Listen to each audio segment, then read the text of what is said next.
Shane back with you here. The Absolute Beginner Series, Guitar at Work. Welcome, welcome. This is Bob Dylan's Knockin' on Heaven's Door. It's a great song using our absolutely fundamental chords. Now you've got your sheets at home, and I assume that you're okay on a G chord. Let me get a good close-up shot of that. There's a G chord. There's a couple of ways to play G. You definitely want this version of it here. I've got my middle finger here on the 3rd fret of the low E. Use your 1st finger here, 2nd fret of the A string, and your ring and pinky tucked in there on the 3rd fret of the 2 highest strings. That's a G shape. Some people call it a full G or rock G. It doesn't really matter. There's no real name for it except G. And I'm going to give that a strum. All 6 strings are available to you there. Boom. There we go. Let's just run through our chords, and then we can talk about a strumming pattern for that. There's a G, no problem. Now when you go to D, which is this guy here, it's important that your ring finger stays put. That's a really good habit to get into. I'm going to do that again. Here's your G shape we just came from. My 3rd finger, ring finger, is going to stay put, and I'm going to head to D this way here. Boom.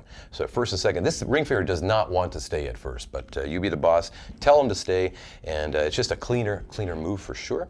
And your D chord, I think we all know that. It's on your sheet. Bang, bang, and bang. There we go. And we're going to need an A minor after that. A minor is this fella here. There's no connection there. You just have to make a run for it. A minor.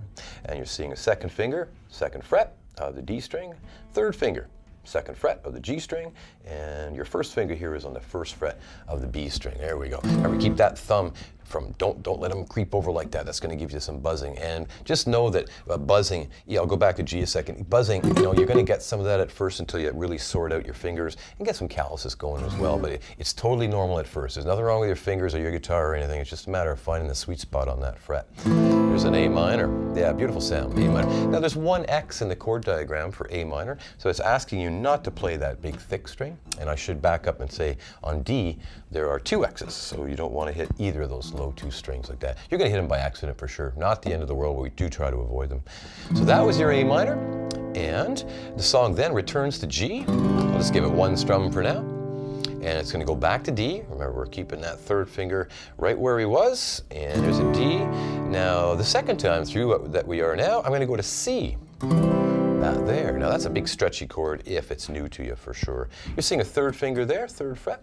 And 2nd finger, 2nd fret, 1st finger on the 1st fret. And get that thumb nice and low, that'll enable the stretch. If your thumb is going to the left, to your left, you're really crippling your stretch there, so watch out for that. 1 X in a C. 1 X meaning that we're trying to lay off that big thick string, and here's a C. Yeah, and again, if you get a little bit of this stuff, hey, that's just try to sort it out, but don't let it frustrate you, okay? That will go away, I promise. So we, again, in slow motion, one strum per chord here. Here's a G, and we're going to D, A minor, there we go, and here's a G, here's a D, going to C. Great, there we go. Now it is challenging to play those chords that quickly.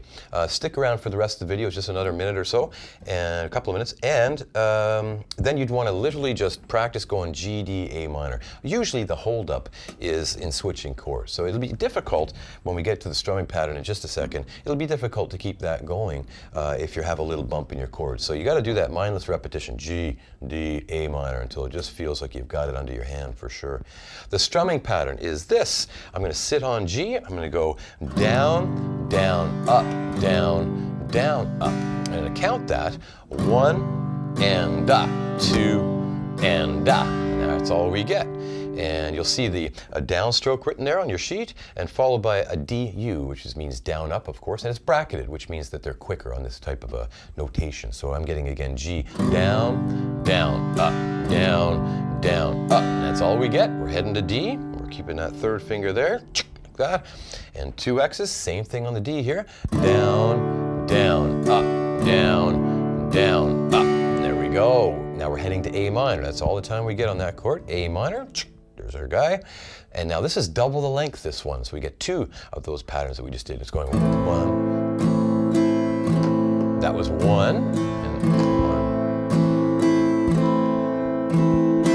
That's the way. So far we have this. I'm going to go back to the top. Here's G. 1 and 2. And here's D. 1, 3, and 4. Here's A minor. 1 and 2 and 3 and 4, and so the A minor gets twice the amount of time as that G and a D did.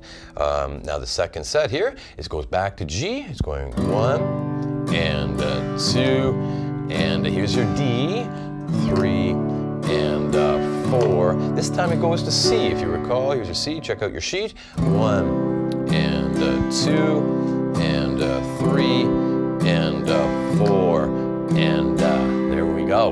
Let me put that in real time, and put it in real time, play it slowly through. Here it comes. G, 3, 4, going 1 and 2. Here's your D, 3 and 4, A minor, and 1 and 2 and 3 and 4. Back to G, 1 and 2, D coming.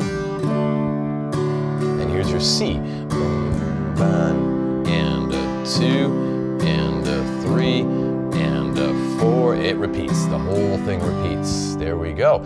You may notice changing chords is a tricky part, obviously getting there on time.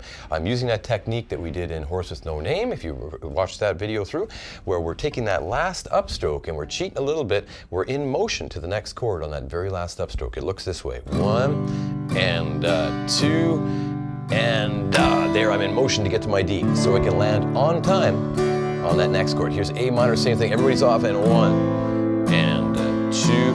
That's a really valuable technique, and we'll minimize the sound of that as we move along and clean things up. Here it is in real time about the proper speed. I'm thinking here is a 1 and 2. Here's a D, A minor, 1 and 2 and 3 and 4, G and 1. And here's a D coming.